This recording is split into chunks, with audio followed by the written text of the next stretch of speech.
What's up, everybody, and welcome back to the Steelhead Alley podcast. I'm Kyle, and for episode number 9, we are switching things up. Today, I'm joined by my good friends and fishing buddies, Beaver and Dave, as we kick off part 1 of the recap from our second Steelhead trip of the season. Day 1 of this trip threw us straight into it. We rode into some insanely cold temps, which had us breaking shelf ice, clearing frozen guides, and scrambling to find fishable water. It was one of those days where every mile felt earned, every run had to be checked, and nothing came easy. In this episode, we break down that grind, the decisions we made on the fly, the water we passed on, and how we finally started to find some small windows of opportunity late in the day. It was tough sledding, but we ended Friday on a high note, stacking a few positives and setting ourselves up for what would turn into an exciting Saturday on some picture-perfect steelhead water. Cold hands, long miles, and hard-earned lessons. This is how Trip 2 started. And now, let's get into it. What's up, guys? Welcome back, Steelhead Alley Podcast, and we're getting into part 1 of the second trip recap. So we just went about 2 weeks ago. Well, actually, when this episode comes out, it'll be about 4 weeks since we went, early December. And we are switching it up. We got from the crew, Dave and Beav joining me today. Beav, Dave, what's up, guys? How's it going? Good. What's up, Beav? I'm excited to talk about Steelhead. Let's go. I mean, second best thing if you're not actually doing it, talking about it. Yeah. This few and far between now. Yeah. I know, man. And then, are you done for the year? Yeah, I think my wife is gonna. I don't know. You guys might be done too if those streams are locked up, but Dude, it definitely had a warm spell up here. it got hot, man. Yeah, It got you guys hot. still have a chance. Well, I was getting nervous there, but now with this warm spell and it's been raining too, I think it's definitely in play again. But I agree. It was looking real cold. It's so cold so early. So early, which is the way it used to be. Yeah, crazy. All right, boys, let's talk about some steelhead. We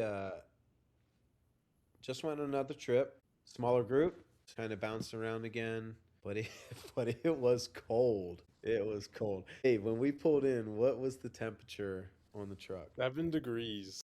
It was like what, 11:30 at night, 7 Yeah. degrees. It kept bouncing between 7 and 9. And I was like, this is going to be great tomorrow morning. Yeah. Beav, what was it for you coming in? All I remember is getting out of the car, getting ready to go into an Airbnb, and just walking in there. I was like, why do we do this? Why do we do this to ourselves? But we love catching steelhead. But it was just so cold, and we knew it was going to be cold the whole time we were out there. And we've broken plenty of ice in the past, so that's not a big deal. But the silver lining was that we didn't expect it to warm up as each day went, and it did. So that was a big difference, and especially for me and Dave on Sunday, because I think that warmer weather was a big factor in the fish bite. But Yeah. so we get in there below 10 degrees, and we had the benefit of recon again. So all of us got in there kind of late. Beav, what time did you get in? I'm going to say it was around 9:30. And then me and Dave got in there a couple hours after that. But Zach and Stump were already there, and they got on the water for what, 3-4 hours probably. Their line was freezing already. But again, Thursday was, I mean, I don't know what the high was, probably like 15 degrees. It was cold, super Yeah. cold. It was really cold. We came up with the theory that, because we've fished similar temperatures before, but the theory that we all came up with was it was just a perfect conditions. They were pulling line off the water, and when it was pulling off, it was just icing up from the wind or from the humidity. They said they had such a significant issue with the lines were freezing up just every single time they were pulling it out. Because we fished many times in these conditions where your guides freeze up every 10 minutes or so and you just knock them out. But they were saying it was basically in every cast you're getting ice on your line. You're right. I think the big thing was the wind. They could get out of the wind, but whenever they were in it, it was huffing. And again, it was really cold. And I think Zach said he may have foul hooked one, bumped one, because I think he pulled a scale up on his hook. But other than that, they didn't sniff any fish. Yeah. Which was a little surprising. Well, I guess based off of our Friday, it wasn't that surprising. That Friday sucked. That was a long Friday. It was a Friday. That was a long Friday. We'll get into it here in a minute, but Zach and Stumpton did not catch anything Thursday. Freezing cold. It didn't really change anything. We were still planning on going to the same stream, starting at similar areas. So that didn't really change anything. We all wanted to get out there and kind of find out those answers for ourselves. Yeah. But before we even get into day one, I enjoyed the Airbnb in the sense of it's fun to just chill out and drink some beers. Me and you put a shift on. I think we were up till 2 o'clock in the morning. I didn't I didn't really start like laying down until at least 2:30. Yeah, it was late. It was too late. But we both kind of knew that it was probably your last trip. Even the first trip was such a big group and just a different style. We didn't really get to hang out that much. And the thing is, we all talked about it. We were like, it's no rush to get out the door in the morning because it was going to be just extremely cold early on, just bitter cold. So we're like, you don't have to be out there for the first light bite because it's probably not going to happen. But That's a really good point. We talked about no rush out the door, which is hard for me. yeah, yeah, But we woke up and I don't know what it was, under 10 I think it was single digits when we got up. Yeah, so we took our time and we put on a shift and it was a good time. You know what we talk about when we're drinking beers? We're still just talking about steelhead fishing. I was gonna say I couldn't even fully remember what we were talking about, but yeah, it was Probably, just steel. probably not what we're gonna do tomorrow. That's definitely what we were doing. Well, and then I think we were kind of figuring out where we all wanted to start and what we were thinking, especially because of the conditions. Me and you talked about starting upstream rather than starting downstream as a group, as a whole. Dave is probably the smart one. Dave, what time did you go to bed? It's like 10 minutes after we got to the house. Yeah, you were in I bed by just midnight. threw a beer back and went, good night. Yeah, you're the smart one. If I got 3 hours of sleep that night, I'd be impressed. Yeah. But you can run off like 3-4 hours and go fishing the next day. It's not like going to work the next day. I probably don't need sleep to go steelhead fishing. Yeah. just I bet just I run do. off adrenaline the whole time. You guys know me. I have a lot of adrenaline when it comes to Yeah. steelhead fishing. They get me pumped. Yeah. Yeah, well, we had to pull you off the stream most of the time. Exactly. So idea of like sleeping in before we go steelhead fishing is foreign territory for me.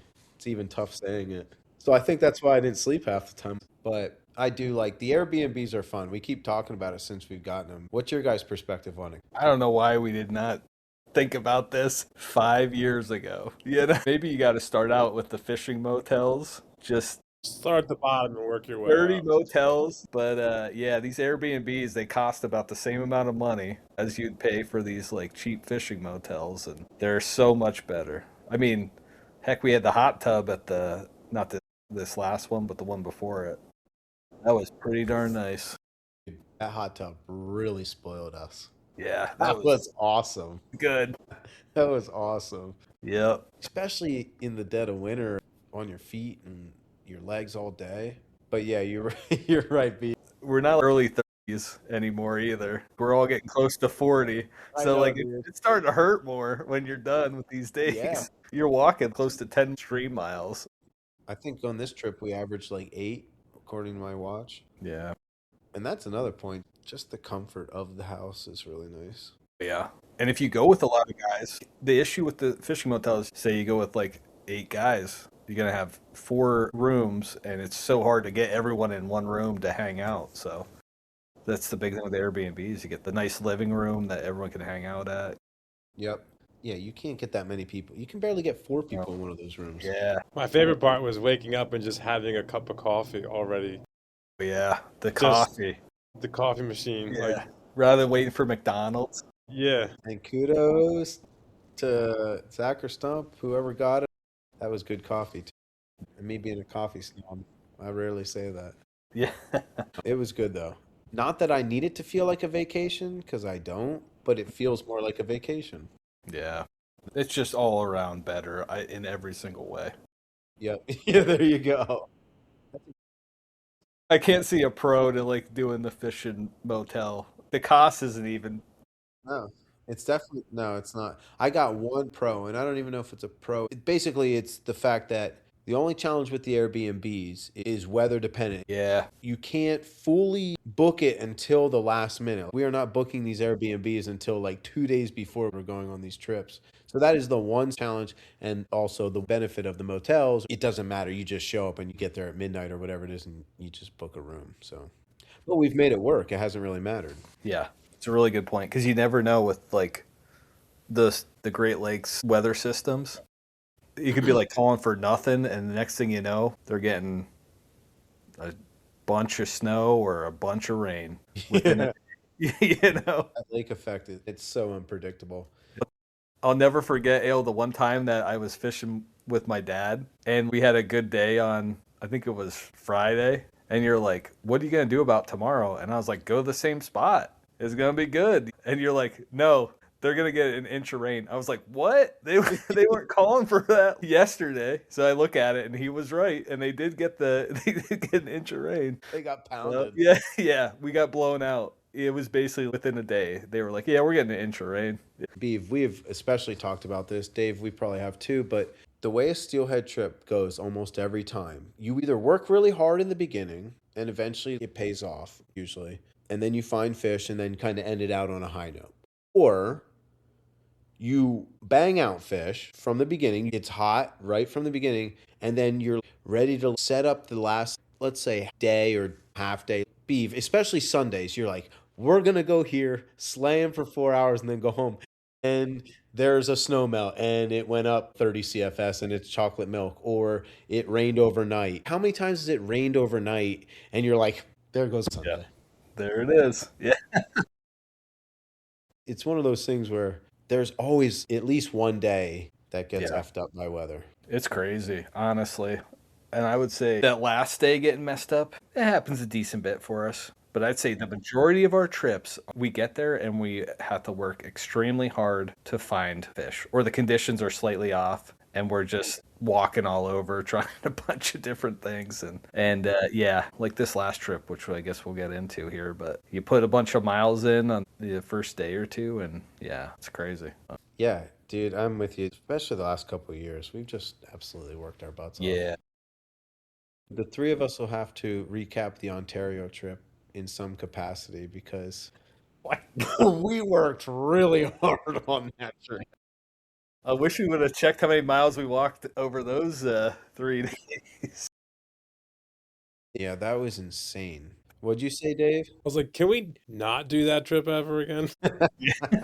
Well, here's the issue with Ontario. I hear on Ontario, which we don't fish a lot, but it's different than Erie. Like Ontario's like a light switch, and it's just on, and it's off. You know, and we just hit it when it was off. Clearly off. But, yeah, It was way off. Yeah. people are like, those are great spots. Well, in the defense of all that, we did eventually find some fish in pretty much every creek we went to. It was like one. Oh man, that first creek we went to, we went on miles and miles of it. We won't get into it now. We'll recap it, but we went miles for very little production. That's the one thing that I love about steelhead fishing versus salmon fishing. There's so many more options to get away. So many more options, and to that point, steelhead season, especially Erie, is the dead of winter, and a lot of people just don't want to fish then. Kind of like this last trip. Yeah, how many people did we see? We saw 4 guys the whole trip. We went to 3 different creeks, and that was just on the one creek. Yeah. But they came over, you remember? Because we switched streams, and then they came over in the truck, and they switched. You're right. They would come in droves, like 1, 2, 3, 4, elbow to elbow, in a run that probably should have had one guy in it. The steelhead don't stand a chance. So many treble hooks and weights thrown at them. Yeah. They never had a chance, and we wonder why the runs are down. I know. 3 fish a day. Well, the one fish you caught, Kyle, had a big treble hook stuck in the side of it. You're right. I took it out of it. Yeah. Well, you did. I knew we were going to get there, but it sounds like you guys did well on Sunday. We did well. It was awesome. I know. We talked about you multiple times as we were having so much fun. That's like the Hail Mary day. You know how it is. It's hard. I've been playing the long game. I'm going to have 3 kids soon, and I'm like, yeah, I cannot piss off my pregnant wife too much. I threw this one in there. I'm like, come home a little early, just because in the long run, I want to be able to be like, okay, go on 1, maybe 2, hopefully. See if I can finagle 2 out. I'm trusting your process. You can finagle. You're a good finagle. At that point, I'm definitely sticking on the Sundays. Guys, always stay Sunday. If it's good weather, because the only reason that Sunday sucks is when it gets... Right, you're right. Sunday always seems to be the most productive. Yeah, weather permitting, I agree. Sunday usually does produce. For context, everyone, Beaver's about to have kid number 3, so his Steelhead season is probably done for the year. But we had a lot of fun Saturday. It was a good time. Although we didn't catch a ton of fish, we all got into fish, and as much fun as me and Dave had, because it was a blast Sunday, Saturday was arguably more fun because the day was just so different up on private water, and we had a lot of fun. So I guess we should jump into day one. All right. So what time did we get out? Let's start there. So we slept in, we took our time in the morning, but I was still up early. Yeah. He sent a text out about one of the streams. Yeah, what was it? I can't say it on here. Yeah. I can't say what the emoji was. Yeah. It was in relation to a specific stream with a Yep. fire symbol. Yep. It's going to be hot. At like 6 a.m. I was feeling it, guys. I think we were out of the trucks at like 8:15, 8:30. Eating, like getting ready, or walking to the stream? Where we parked at. Dave, you would know. What time was it? Yeah, I think we were actually starting to fish by like 9. 9? I think so. I think like Beef said, we got to the parking lot, we ate our breakfast, and Wow. Never doing that again, guys. it was also like 12 degrees out. So like we walked down, like you're walking into a canyon stream, Yep. and you guys have had good success at the one spot going upstream, and I love the one hole downstream. So Zach and I and Stump ended up going downstream. You guys went up. So we figured we were going to split anyway because we don't want to all, have 5 guys around one hole. Well, Beef, we talked about that anyway, breaking up and splitting into those 2 holes. For sure. And that's how we do it, cover as much ground as you can. But man, we went down. It's one of my favorite holes. It's changed a lot over the years, so it's not as good as what it used to be, but it's a nice hole. And we knew it was going to be rough with breaking ice, but we looked at it and we're like, should we even try breaking that? Or are we wasting our time? But we're like, let's give it a shot. We're here. So I don't know how far across that hole is, but maybe like 30 feet. And we basically, broke the edges off up the hole, like across the one side, and then the shallow part going over, and then the other side. But the issue with it was too deep in the middle, so we couldn't bust it. Even if we could, though, it was kind of slow down below. There's a science to this breaking ice thing. So it's not as easy as what it sounds. If it's too slow below it, everything causes an ice jam and everything gets backed up. So we were breaking some pieces off, but everything was just getting jammed up. The water wasn't fast enough to take the other stuff up. So we were able to crack the whole thing, and it moved like 6 inches. And I was like, okay, here we go. And then it just stopped. And then I was just like, I don't know what to do, guys. So we knew there was other spots down below that were going to be a little bit easier to break apart. So we going down to the next like little mini waterfall that we've always caught fish at. And me and Stump start breaking it out. And with that one, you could easily break it out. But by the time we were breaking it out and pushing the pieces down, slush was coming down and just reforming. Really? Before we could even get it out. Yeah, so we're like, what the hell are we doing? It's honestly like you're just doing all this work for nothing. Then we go down to the next nice run that Zach really likes. He hooked into that nice like 30-incher that Dave saw him hook into. Same thing. Just a slower run, broke it out. We're pushing it all down, and then the slush just kept coming down and just forming in there. It's just basically you do a bunch of this work for nothing. Yeah, man. Yeah. But you guys had a different experience up there. We did, and I think we just got lucky, but you guys didn't even fish, right? We did not fish till we came back up to you guys. That was the first time we got lines in the water. I want to say it probably 2 hours of breaking, and breaking ice is hard. It is not easy. If it's cold out, you definitely get warm fast. Yeah, and we're talking 15 degrees out there. It's a rough day, but it's okay if you're catching fish.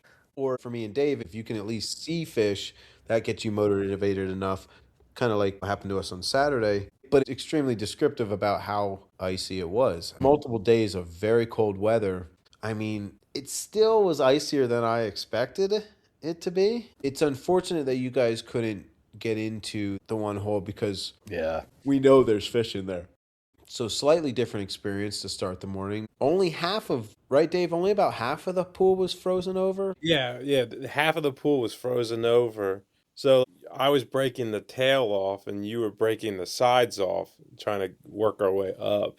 And we were just chunking it up into pieces. So, yeah, we're breaking all the ice, and I'm on the one side pushing it. And one of the main things is you always find a big stick, right? Big, heavy stick to not only like get a further reach, but also to kind of keep your hands out of the water. So we both have big sticks, breaking, pushing. We have the system. And so Dave's at the tail of it, I'm on the side, and there's this one big piece of ice in the middle, right, Dave? And it's kind of pushing towards the tail and to the side. And as you're standing there, you're like, there's a steelhead right here. There's a tail right here. And it was awesome. You could just see this big paddle in the back, just kind of swimming, just chilling there. Dave's like, there's one there. Oh, there's another tail there. So there was at least 2 or 3 that we saw. And then we're trying to break the ice and shift it. And so they're kind of like following it. Beav, we've seen that where you move the ice and they like move with it. They love the ice. They do. Love hanging under the shelves, the ice walls, whatever it is. And then all of a sudden, like this one just like swims out to the tail. He's like kind of up in the water, giving us a show. Like, "What's up, guys?" And we're like, "This is awesome!"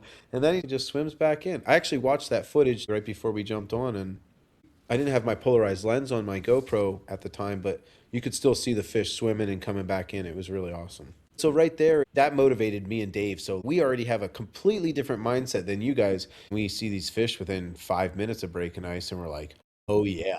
Yeah, this is it. And eventually we clear it, and we get lucky. We didn't have the same issue.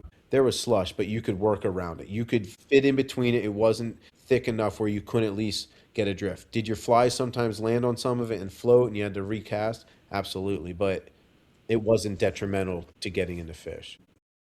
Dave, you started out on the far side. I was kind of in the middle.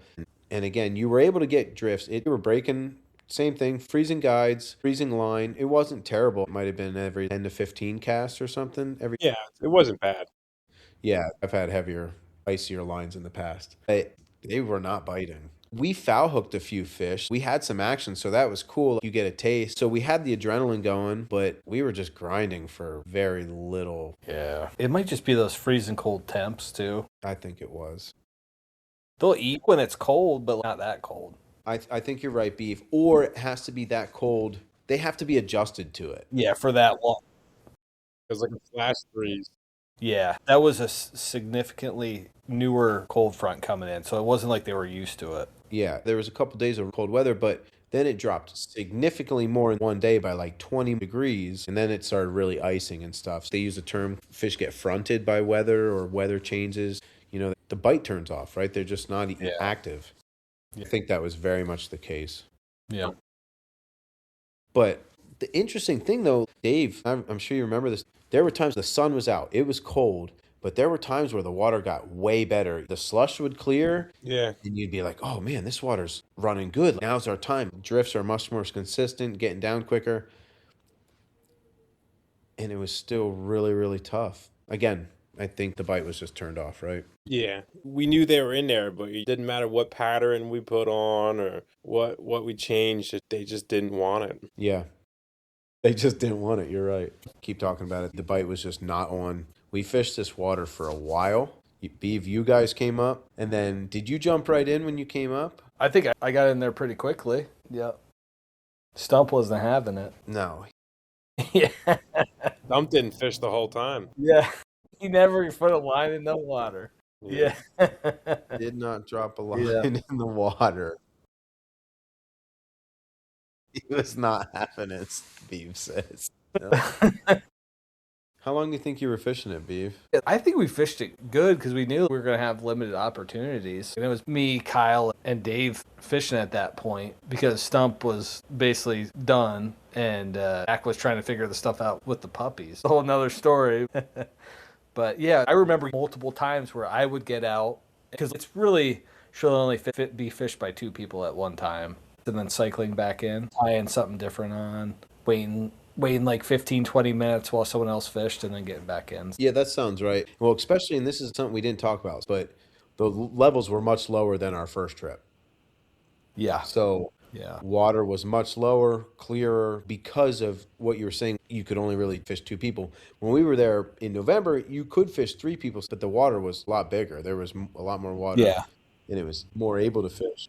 And that whole right side was all ice. We didn't Yeah. break off any of that ice. We only broke where the real run was. So it's the 5 of us, and we're all kind of working this water, shuffling through. We know there's fish in it. I did hook into one legitimately. I think that's when, Dave, that's when you and Zach went upstream for that brief minute. I actually had one on. It was probably like 10 seconds, but I had one on legitimately from the left side, but I don't know what happened. I didn't have him on long. Beeve, did you have any action in the hole? None. I didn't even accidentally foul hook a fish. And I had some good drifts going through. I had some drifts where you're like, this is going to be the one, you know? I do know that feeling. Yeah. But yeah, I fished it hard for a good hour and a half, maybe 2 hours. Well, okay, so let's talk about this event quick, because there was 5 of us for this trip, and then all of a sudden got cut down to 3 of us.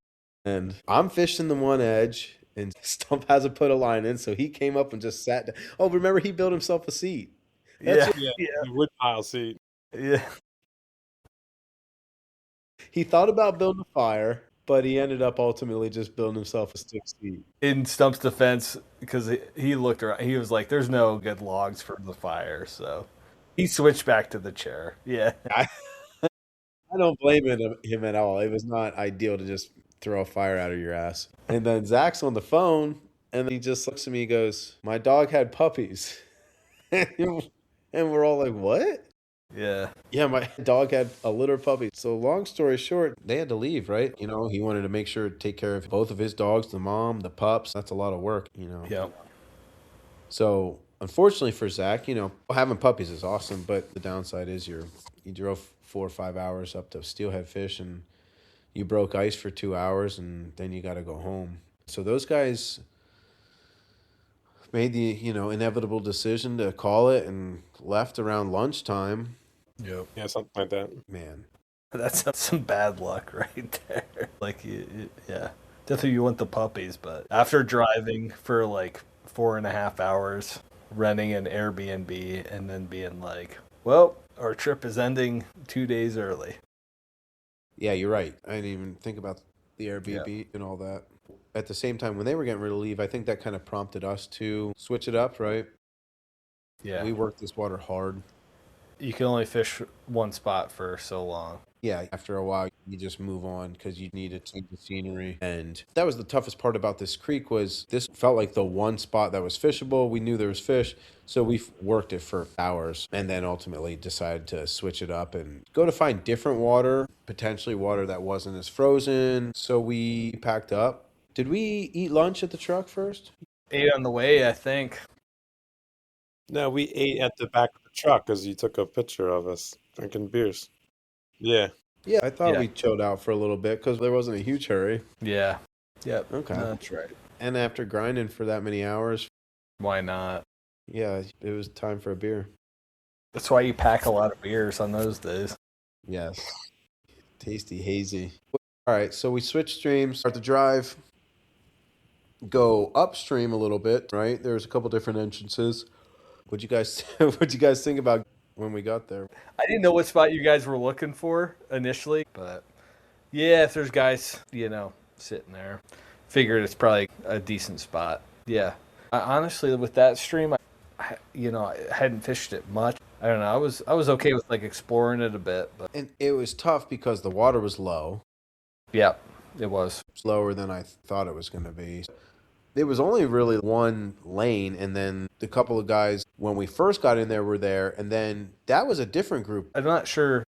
Can we talk about the guy that wouldn't say hi to us? Talk about stream etiquette. Yeah, here we go.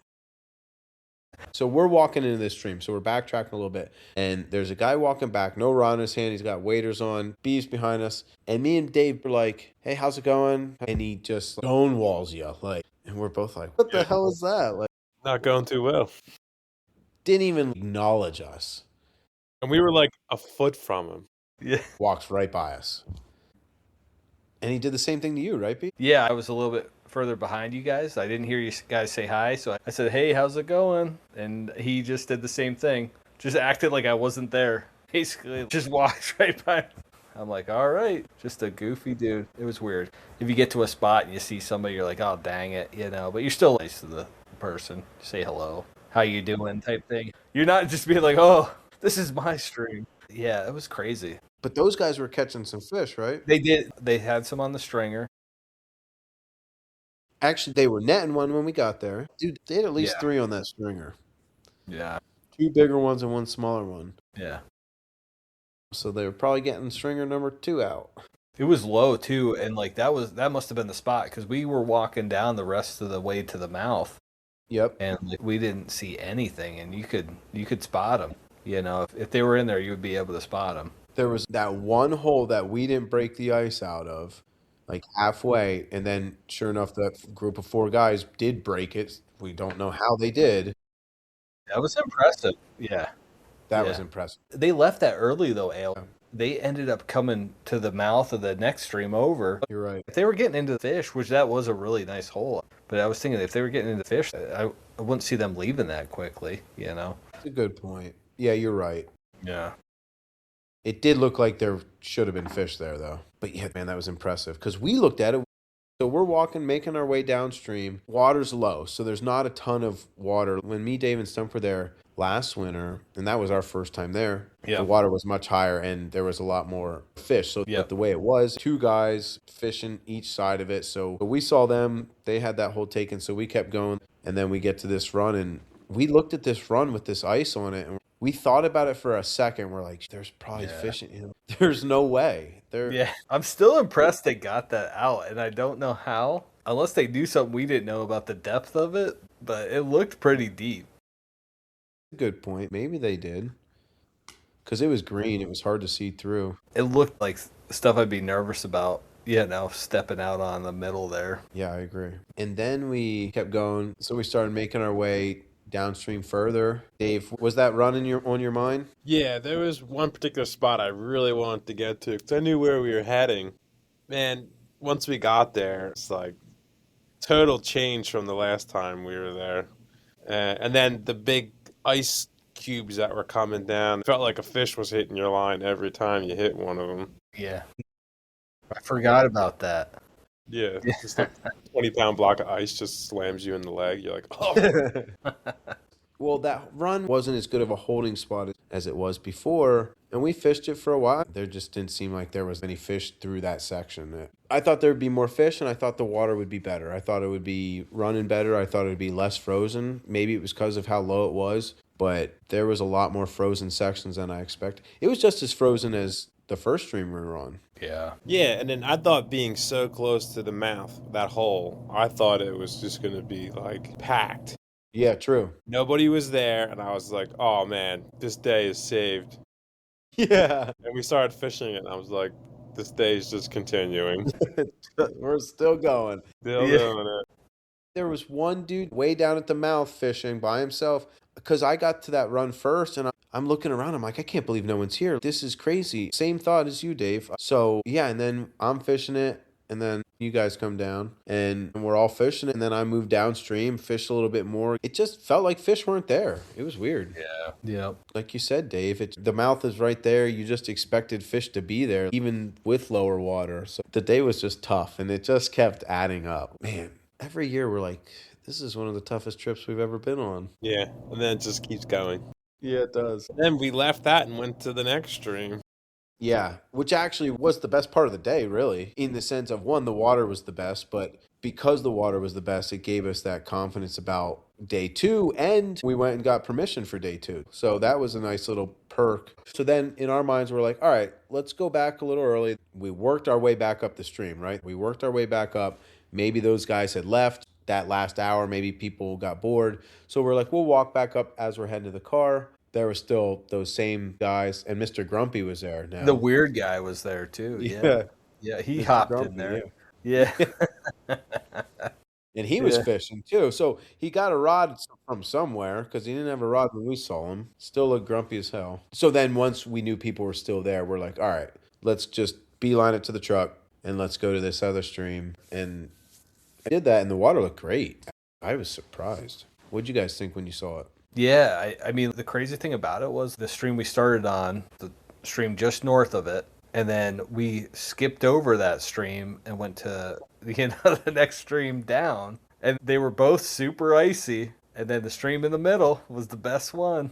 But we ended up there. But no, it looked good. Like it really wasn't that icy at all. It warmed up a little bit, but like it wasn't crazy warm up. Like It was trending warmer because remember that evening got better for Saturday, and same thing with Sunday. But I agree, it wasn't that significant. The water just looked better. It was good color. It was green. It was a little bit turbid. It was actually really steely looking. there wasn't a lot of ice on it either, which was weird. I thought it was weird, but yeah. Just another example how these streams, you think you know them and they just kind of surprise you. But at the same time, keep searching, right? Keep bouncing around. You just never know. One stream could be better than another one, and that's all it takes. What'd you think of it, Dave, looking at it? I thought that last hour and a half was the best water we saw all day. Mm-hmm. And we just kept working our way up, and we got to this one point where there was this hole, and you're just like, this is Steelhead heaven right here. That last run where we turned around. Yeah. And then it just continued with the same of, there's nothing in here. You're like, how's this possible? Dude, that run was so steely. And we fished a couple good runs. A couple good Yeah. either holes or runs. No slush in the water. There was still snow everywhere, all that. Working our way up, and we went a good, I don't know, maybe a half mile or so. Yeah, I'd say half mile. Yeah, and so three of us bebopping, kind of jumping in front of each other, moving our way up the stream. Good water, nothing. I think I kicked one out. I said that to you guys. I was hugging the right side, and I'm pretty sure I saw one move. And then we go up, and like you said, Dave, if you could paint a picture of a steelhead run, that's exactly what this was. Yeah. There should have been a dozen steelhead in there, easy. And we fished it for a good 20 minutes. Mhm. Yeah. All three of us. Yep. Oh man, that was so juicy. So no bites, right? But we keep looking at it and just being like, there should be a bite. And how many times in that run, guys, did you put a drift in there and you're like, here we go? Yeah. Yeah, probably like half of them that I got along that ledge there. I was like, oh, this is it. It's right on the ledge where I want it. Yeah, You can feel it coming. you can. You can feel it coming. Sometimes it doesn't happen, like in that case, but sometimes you're like, that's the one. You get a good drift going, and it can happen. Dude, if you're in water that, let's just say the bite is on in some capacity, Yeah. not like that day, Yep. I agree with you, Beef. There's drifts where I'm like, oh my God, this is it. And then sure enough, you strike it and you're like, oh, it's on, baby, let's go. I knew it. You get good drifts and then you get great drifts. And, they sink a little bit faster. Your flies get exactly where you want them. You're a little bit tighter, quicker. And you're just like, oh my goodness. It's a combination of things, but maybe you get like 3 extra seconds or something in that drift. And that's part of it. And you just feel it and you're like, oh. Yeah. You feel it coming, and you know it's coming. Yeah. Not today. Yeah. Not on this day. Nope. That was a rough day. That's the first time as a group we have gotten skunked in a long time. Yeah. If ever, maybe. I don't know. If ever. Actually, as a group, no one catching one? Yeah. Probably. Yeah, I think that's the first time. Yeah. We better stop the podcast, guys. Yeah. Empty Alley podcast. Yeah. Cool thing is there was positives, right? So we are on this third creek. Water looks great. We know it's only going to get warmer from here, so it's not going to get worse. Even overnight, it was supposed to stay warmer. And then we're talking and we're like, since we're here, let's try to get permission and see if we can get on some private water. Because again, water looked the best out of the 3 we were on. We knew where to go. I like that. We knew where we had to go. You're right, Beef. In hindsight, if you were going to ask for permission, cut it a little short so it's still light out. We pushed it a little bit too much, and we got there when it was starting to get dark. And we were like, I don't know if they're going to answer the door or not. We could see them in there. And we're like, I don't think they're coming. So we actually started walking back to the truck, and they actually popped out. They're very nice people. Very nice. But yeah, make sure that it's light out when you're asking for permission. And people don't like answering the door when it's dark. Yeah. Yeah. Yeah, Beav, I knew you were going to bring that up because I had the same thought. We should have been there about a half hour earlier, even 20 minutes earlier. It's like 6. It's not crazy. It's not a crazy time. It's not that late. It's dark. Yeah. Yeah, and we've been here before, but you don't want to be rude. We don't want to disturb people. And when it's Yeah. dark out, it feels more like nighttime. Me and Beeve get out, we're walking up, and I'm knocking on the door. Beeve's kind of hanging back a little bit, and they're right there. You can see them on the couch. They're like watching TV on the couch. They look over at us. There's no quick movement to the door. So we're like, are they coming? You know. So we're like, well, they're not moving. Let's get out of here before it gets real awkward. We already felt bad that it was dark out, and so we're like, okay, we'll get the hint. I don't think they're coming to the door, and they did. And she was, like Very always, extremely nice. They gave us permission to go back that next morning and start there, and it was really awesome. And this is a cool like reset, right? How were y'all feeling when we got permission? I was feeling great. Yeah. I knew the next day was going to be better than that. There you go. Yeah. Yep. I felt great. Like, we're talking about the water that we were getting onto. That's the water I started steelhead fishing on like 20 years ago. And I just felt super excited. Even after the day of getting skunked, I had a hope that we were going to, just get into them the next day. I cut my teeth on that stream too with you. So when you and your dad took me for the first time, and I've talked about this on the Instagram and on the podcast before, but same thing. There's a nostalgia to this creek, especially this private water, right? Yeah, for sure. Because it's awesome. And you know, the key word, right? It's private. We got access to it. There's most likely not going to be anyone else on there. I mean, there's other houses that could give access, no question. But with the conditions, with the snow on the ground, with the weather, with the cold, we were pretty confident we weren't going to see a soul that next day. And you combine that with the scenery in that gorge, you know you're going to be seeing stuff that is picturesque. It's beautiful. It's quieter in there, right? Because of how you're really tucked in nature, really, really by yourself. I get excited to like the visuals in that area. And we saw some sweet visuals. We'll talk about it more, but we saw some cool stuff, So this is a good way to end it again. And then we head back, right? We make our way to the Airbnb, and what'd we do? Did we go to the bar? Yeah. Yeah, was it burgers? Yeah, we did burger because we did the pizza the second night. Yeah. We got our burger spot that we always go to if we're staying in this area. Yeah. Really good burgers, good wings. Yeah. And yeah, you're right, because we sat in that corner, the three of us. Yeah, that little we high did. top. We did the corner. Yep. Yep. And no, it's good. It was great. dude, it's always great. Those burgers are huge. I know. Massive. Humongous. Dave eats it in 3 bites. Hey, when you're hiking all day, I work up an appetite. Yeah, absolutely. I was telling Beck about it. Dave eats his meals in like 3 bites, and Ale eats his meals extremely hot. I was like, I tried eating this pizza that these guys were eating. I tried to eat like a little bite of it. I immediately burned my mouth. Like I get a callus on like the top of my mouth, just after I waited like 5 minutes after you guys have eaten your food. I like my food scalding hot. It's just years of training is what That's it is. You just build it up. You're right. You guys. So burgers, wings, beers. Yep, went back. It's always an early night after you do a full day of steelhead fishing. The first night you might stay up till 2 a.m, but the second night you'd be lucky to get past 9 o'clock. Yeah, and it used to be earlier back in the day in those motels. There were some like 7 p.m.ers. Some 7. That was because you're like, what? There's nothing else to do. Yeah. Might as well go to bed.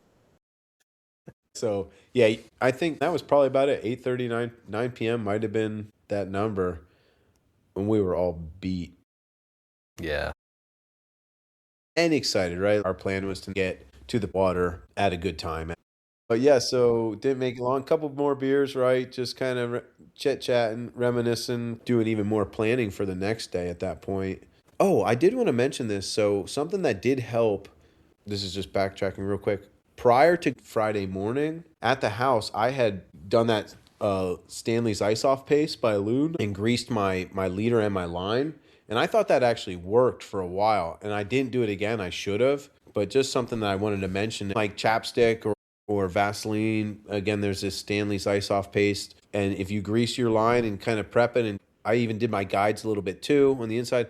And I did notice that helped, at least for that first hour. And after you just keep running that water and that line through your guides and stuff, you have to reload it. But food for thought out there, does help if you put a little paste or something on your line. You let me use that same stuff, and it worked. It worked good for a bit. I was like, oh, this is good stuff. Definitely should buy some. Yeah, Worth a shot. yeah, Dave, for did you sure. do anything? No, but I'm running that Orvis Steelhead line, and I think part of their thing was like water wicking coating on it or something like that. One thing I do want to mention is the sealed bearings in your reel. That's so important. Yep. And I've broken two of their reels just with them getting frozen and fish pulling. And now I know that can happen. So I'm constantly, feeling it and it will freeze and you have to pull it just to get it loose again. Yeah, significant difference in that. Your reel is what, the Hydros? Yeah, I have a hydro, so I'm glad you brought that up as well. It doesn't make a difference for as long as you have a large arbor reel, something decent, it does not matter until you get into that freezing water. And it's tough because you don't even have to get your reel dipped in the water. I made it a point to never touch snow or dip it in the water. And it's Yep. still, for whatever reason, condensation or Well, something. condensation I think just from reeling Just the in your, line, yeah, just reeling like the line. and Yeah. if that line's even freezing a little bit and maybe it's melting a little bit in there, but yeah. Yep. Well, me and Dave have talked about this, but the one trip that we were breaking ice a couple years ago, me, Dave, and Pono, and I had lost a fish. I bounced a fish on a frozen reel, and after that, I'm like, I'm not doing that again. And that's when I went and upgraded. And it has not locked up on me since. Now, to your point, though, Beav, I do still check it. You still want to check it regardless. It takes them a lot longer to freeze up. Yeah, I just remember constantly this last trip, I'm like, that's starting to freeze up, and I'd have to pull it just to unlock it a little bit, every time. Just because if a fish gets on there, because we had not hooked into anything at that point, and I'm like, if I lose a fish on this, I'm going to kill somebody. So I'm constantly just making sure that my drag's going out, Yeah, it could be that one fish of the trip or of that day, and you lose it because your reel's frozen up. Drag is just frozen. Yeah. Not a necessity through most of this stuff, but when it does get this cold, that water's that cold, the air temps are that cold, that sealed drag makes a difference. That reel is great. I use it all the time. I love it in fair weather. Good point, though, Beav. I agree. I think that's about it, guys, right? So then it is bedtime, and then we are up early, ready for that next one, and getting on private waters. And that's where we're going to jump into part 2, and we do get the skunk off. I'm going to give that little tidbit. We get the skunk off, we break ice. Me, Dave, and Beav have a really fun trip into this private water, and then it continues into Sunday on a different section, and action picks up even more. Conditions keep getting better, and therefore the fishing gets better. But like I said, we're going to jump into the rest of this trip into part 2, so be on the lookout for that. Beav, Dave, glad you guys joined in. Hopefully this is the first of many. I appreciate you guys jumping on. Anything else you guys want to sign off with? This was fun. I was almost like getting the skunk off on a podcast now. There you go. Yeah. This is the first podcast for Dave and Beav. Bam. Yeah. I like that. We got the skunk off, boys. Yeah. Look at that. There you go. All right, guys. So closing out part 1 of our second trip of the year, Steelhead Alley Podcast. Thanks for tuning in. If you guys are getting out in the water, good luck out there, and we'll check in with you guys later. Take it easy, everyone.